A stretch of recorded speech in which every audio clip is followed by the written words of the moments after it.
السلام علیکم دوستو ایک رات مصر کے بادشاہ فرعون نے ایک خواب دیکھا کہ یروشلم کی جانب سے ایک آگ آئی جس نے تمام قبطیوں کے گھروں کو جلا دیا جبکہ بنی اسرائیل محفوظ رہے۔ خوف کی وجہ سے بیدار ہونے کے بعد فرعون نے تمام کہانیوں اور نجومیوں کو جمع کر کے اپنا خواب سنایا۔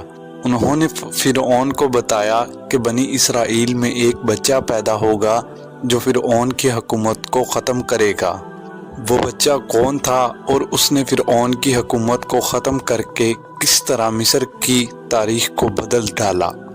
اس ویڈیو میں ہم فرعون کے اس خواب اور اس پر اسرار بچے کے بارے میں جانیں گے۔ فرعون خدائی کا دعوے دار اور بڑا ہی ظالم و جابر بادشاہ تھا۔ اس نے بنی اسرائیل کو اپنا غلام بنا رکھا تھا، حالانکہ وہ حضرت یوسف علیہ السلام کے زمانے سے وہاں رہا کرتے تھے۔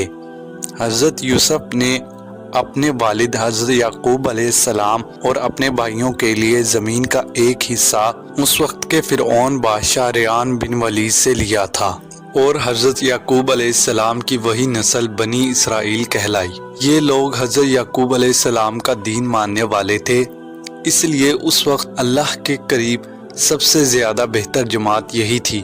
انہوں نے فرعون کو خدا ماننے اور اس کے سامنے سجدہ کرنے سے انکار کر دیا، جس کی وجہ سے وہاں کے بادشاہ اور فرعون کے حواری ان پر ظلم و جبر کرتے اور ان سے غلیظ اور گھٹیا کام کرواتے۔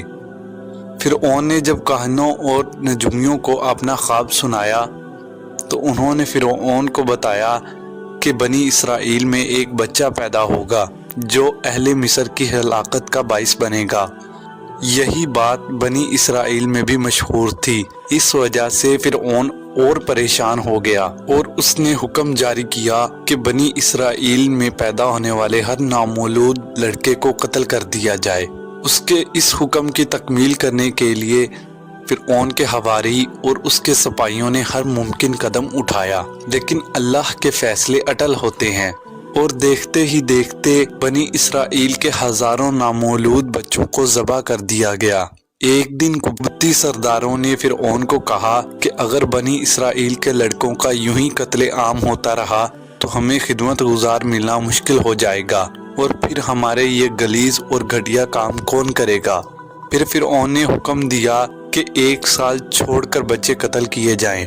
ان دنوں حضرت موسیٰ علیہ السلام کی والدہ حمل کے ابتدائی دنوں میں تھی۔ اللہ نے حضرت موسیٰ علیہ السلام کی والدہ کی حفاظت کا سامان اس طرح فرمایا کہ ان میں معمول کے مطابق حاملہ ہونے کی علامات ظاہر نہ ہوئیں، جس کی وجہ سے وہ فرعون کی چھوڑی ہوئی دائیوں کی نظر میں نہ آئیں۔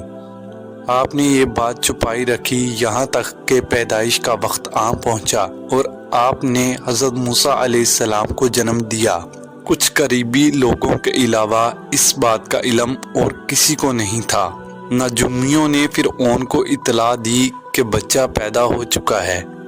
اس خبر نے فرعون کو بدحواس کر دیا۔ فرعون کے سپاہی گھر گھر تلاشی کرنے لگے۔ حضرت ہارون علیہ السلام سال میں پیدا ہوئے تھے اور حضرت موسیٰ علیہ السلام قتل والے سال میں پیدا ہوئے۔ آپ کے گھر والے حضرت موسیٰ علیہ السلام کو 3 مہینوں تک چھپائے رکھے، لیکن بچے کو زیادہ دیر تک شاہی جاسوسوں سے بچایا نہیں جا سکتا تھا کہ تبھی حضرت موسیٰ علیہ السلام کی والدہ کے پاس اللہ کا حکم آ پہنچا۔ اللہ نے حضرت موسیٰ علیہ السلام کی والدہ کے دل میں بات ڈالی۔ آپ کی والدہ کو خیال آیا کہ تابوت جیسا ایک صندوق بنانا چاہیے، اس میں بچے کو لٹا کر دریائے نیل کے بہاؤ پر چھوڑ دینا چاہیے۔ لہٰذا آپ علیہ السلام کی والدہ نے ایک صندوق بنایا، اس میں آپ کو لٹا کر دریائے نیل میں چھوڑ دیا، اور ساتھ ہی آپ کی بہن کو کہا کہ اس کے پیچھے پیچھے چلتے جاؤ۔ تو آپ دریا کی موجوں پر چلتے رہے اور آپ کی بہن دریا کے کنارے چلتی رہی اور اپنے بھائی کی حفاظت کرتی رہی کہ صندوق کہاں جاتا ہے۔ صندوق تیرتے تیرتے محل کے تالاب میں جا پہنچا، جہاں فرعون کی بیوی ملکہ اور خادمائیں لطف اندوز ہو رہی تھی کہ اچانک فرعون کی بیوی کی نظر صندوق پر پڑی۔ تو اس نے کنیزوں کو حکم دیا کہ صندوق کو پانی سے نکال لاؤ۔ جب صندوق کو کھولا گیا تو اس میں ایک نہایت حسین بچہ لیٹا ہوا تھا۔ فرعون کی بیوی کی آنکھوں میں ممتا اتر آئی اور اس نے بڑے پیار اور شفقت سے بچے کو گود میں اٹھا لیا اور سوچا کہ اس کو بیٹا بنا کر پالا جائے، لیکن دربار میں کسی نے ظاہر کیا کہ یہ بادشاہ فرعون کی سلطنت کو ختم کرنے کا خدشہ بھی بن سکتا ہے۔ فرعون کے دل میں بھی یہ خدشہ پیدا ہوا کہ یہ کہیں وہی بچہ نہ ہو جس کے لیے مجھے نجومیوں نے خبردار کیا تھا۔ لیکن فرعون کی بیوی نے کہا کہ یہ بھی تو ہو سکتا ہے کہ یہ ہماری آنکھوں کی ٹھنڈک بنے اور ہم اسے اپنا بیٹا بنا کر پالیں۔ تو فرعون نے کہا کہ یہ صرف تیری آنکھوں کی ٹھنڈک ہے، میں نہیں چاہتا کہ میرے دربار میں کوئی بنی اسرائیل کا بچہ پرورش پائے، اس لیے یہ صرف تیری آنکھوں کی ٹھنڈک ہے، میری نہیں۔ حضرت ابن عباس فرماتے ہیں کہ اگر فرعون کہہ دیتا کہ یہ میری آنکھوں کی ٹھنڈک بھی ہے تو اللہ تعالیٰ اسے ہدایت دے دیتے، لیکن اس نے کہا کہ یہ صرف تیری آنکھوں کی ٹھنڈک ہے۔ فرعون کی بیوی نے آپ کا نام موسیٰ رکھا، جس کا مطلب تھا وہ شخص جو پانی سے نکالا گیا ہو۔ جب آپ کو محل میں لے جایا گیا تو آپ نے وہاں جاتے ہی دودھ پینے کے لیے رونا شروع کر دیا۔ جب دودھ پلانے والیوں کو آپ کے پاس لایا گیا تو آپ نے دودھ نہ پیا۔ جو عورت بھی آپ کو دودھ پلانے کی کوشش کرتی وہ ناکام ہو جاتی۔ آپ کی بہن چھپ کر یہ سب کچھ دیکھ رہی تھی۔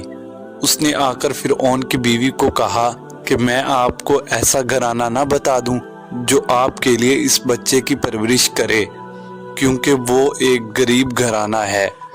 وہاں ایک نیک سیرت خاتون رہتی ہیں، اور جب انہیں پتہ چلے گا کہ یہ بچہ فرعون کے محل سے آیا ہے تو انہیں انعام و اکرام کی خواہش ہوگی اور انہیں اس بچے کو دودھ پلانے میں کوئی اعتراض نہیں ہوگا۔ تو فرعون کی بیوی نے کہا ٹھیک ہے، تو آپ کی بہن انہیں گھر لے آئی۔ جب والدہ نے آپ کو دودھ پلایا تو آپ نے فوراً دودھ پینا شروع کر دیا۔ اب چونکہ آپ نے باقی اور کسی عورت کا دودھ نہ پیا تھا تو وہ آپ کو خود روزانہ لے کر آتے۔ اس طرح آپ علیہ السلام کی والدہ کا بہت احترام شروع ہو گیا اور آپ شاہی محل میں بڑے ہو گئے۔ جب آپ بڑے ہو گئے تو اللہ نے آپ کو نبوت کا ذمہ دیا۔ آپ نے بنی اسرائیل کو فرعون سے نجات دلائی اور مصر سے نکل گئے۔ جب آپ مصر سے جا رہے تھے تو فرعون بنی اسرائیل کو ختم کرنے کے لیے ان کے پیچھے آیا۔